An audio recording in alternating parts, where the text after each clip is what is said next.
Hat, sunglasses, Pepsi, notes, sources, thick skin, check. You already know. Let's go.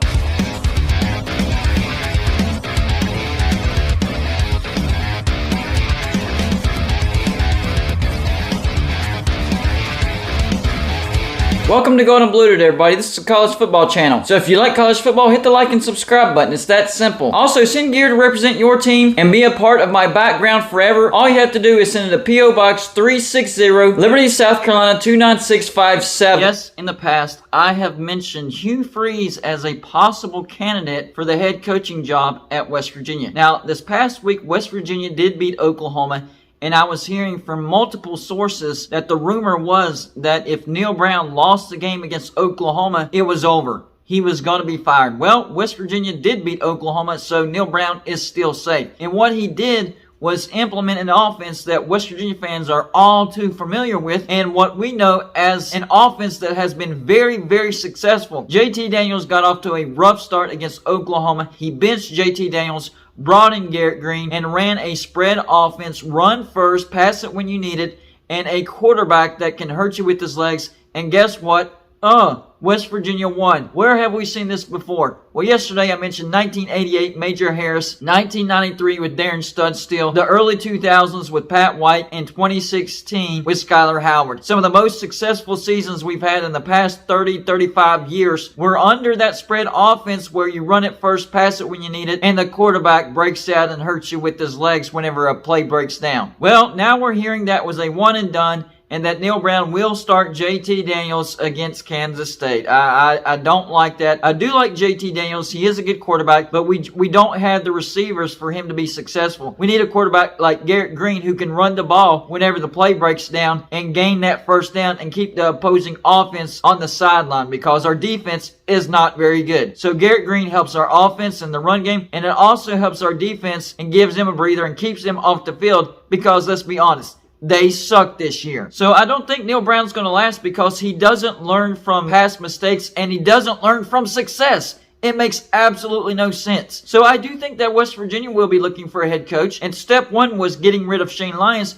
And we heard that Shane Lyons was fired. It is a fact. Shane Lyons is no longer the athletic director at West Virginia, and he was basically the guy that was making sure that Neal Brown was going to stay at West Virginia. Now, from what I've heard, the new athletic director will do a review over the West Virginia football program and determine what changes need to be made. So hopefully that gets done sooner rather than later and determines that Neal Brown is not getting the job done and it is time for him to go bye-bye.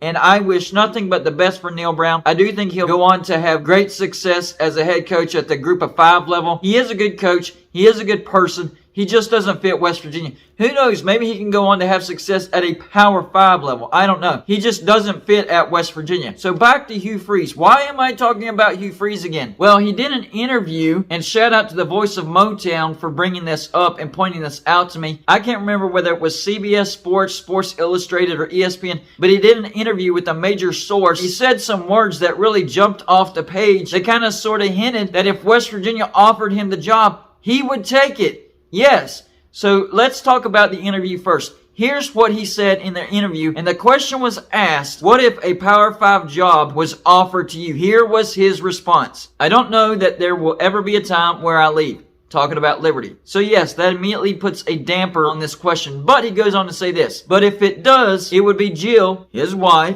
and my mind that there is only a few that really would say we want to listen to that. Because it fits our culture. It fits our location in mind. We are a small college town family. I'm not a big city guy. I don't belong there. I like living in the mountains. If that select few, I do have a list in mind that if they ever were to have an interest, it would be something that we certainly would listen to. There's very few that we would even take calls from. So he does have a list in mind, a very select few. And he laid out the criteria. Small college town in the mountains. Hello? Morgantown, West Virginia University most certainly checks those boxes. So I did a little digging. Let's look at the population between Morgantown and Lynchburg, which is where Liberty is located. Morgantown, West Virginia, population 29,219 as of 2021. Very small college town. Lynchburg, Virginia, which is where Liberty is located, population 79,009 as of 2021.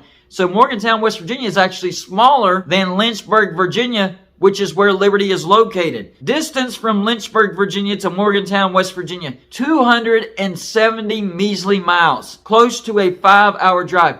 That is very close to his current location. And what did he say? Small college town. Morgantown, West Virginia is a small college town in the mountains. Of course, Morgantown is smack dab in the middle of the mountains. I'm telling you, West Virginia might be on the list of Hugh Freeze as far as if they gave him the call, he would consider accepting the job.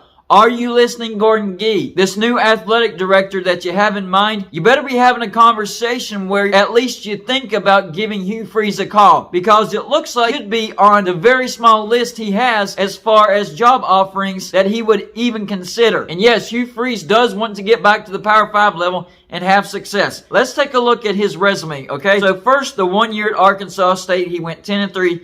Then he got called up to the Power 5 level at Ole Miss. He was there for 5 years. Went 39-25 overall, including 7-6, 8-5, 9-4, 10-3, and then 5-7. And then, of course, they let him go because of all that scandal. And I actually did some research. 80% of what he did at Ole Miss is now legal under the NIL directive. Now, the call girl stuff, yeah, still not legal. Can't do that. And I think Hugh Freeze has learned his lesson. We haven't heard much about Hugh Freeze as far as any type of inappropriate behavior and doing stuff illegal. So he is laying low. Speaking of Liberty, this is his 4th year. He's 34-13, including 8-5, 10-1, 8-5, and 8-2 this year. Could have another 10-win season at Liberty. Listen, before Hugh Freeze got to Liberty, not very many people even knew that Liberty had a football program. The only reason that I knew that Liberty existed is because my dad is a graduate from Liberty. That's it. They actually have a football team, and now it's pretty good under Hugh Freeze. And yes,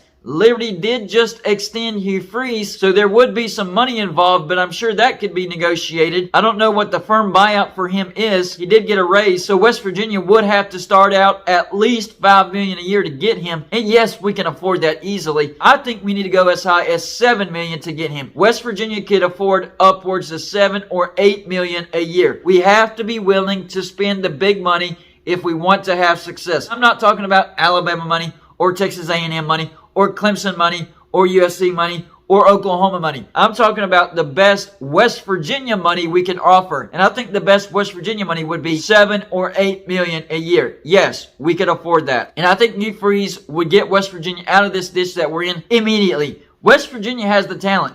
That's one thing that I can say about Neil Brown. He recruits at a high level for West Virginia. But for whatever reason, he can't coach those players up, and he can't fit them in the right spot. If he can redeem himself and stick with Garrett Green and run that spread offense effectively, maybe he stands a chance to stay at West Virginia. But it doesn't look like he's going to do that. It doesn't look like he's going to learn from his mistakes and learn from his success. I mean, it took him 3 years to get a decent offensive coordinator. 2 years with a bad defense and no change. It takes doom and gloom for Neil Brown to finally make a change. Time might have finally run out on Neil Brown, and it's time to make a call to Hugh Freeze, because it looks like it's very, very possible that West Virginia is on the short list for Hugh Freeze. So y'all let me know in the comments section. From what Hugh Freeze said, does it look like West Virginia is on his short list? Number 2, do you think West Virginia should offer Hugh Freeze the head coaching job? Number 3, if Hugh Freeze became the next head coach at West Virginia, would he have immediate success in Morgantown? That's all I got for this show. Like and subscribe if you haven't already,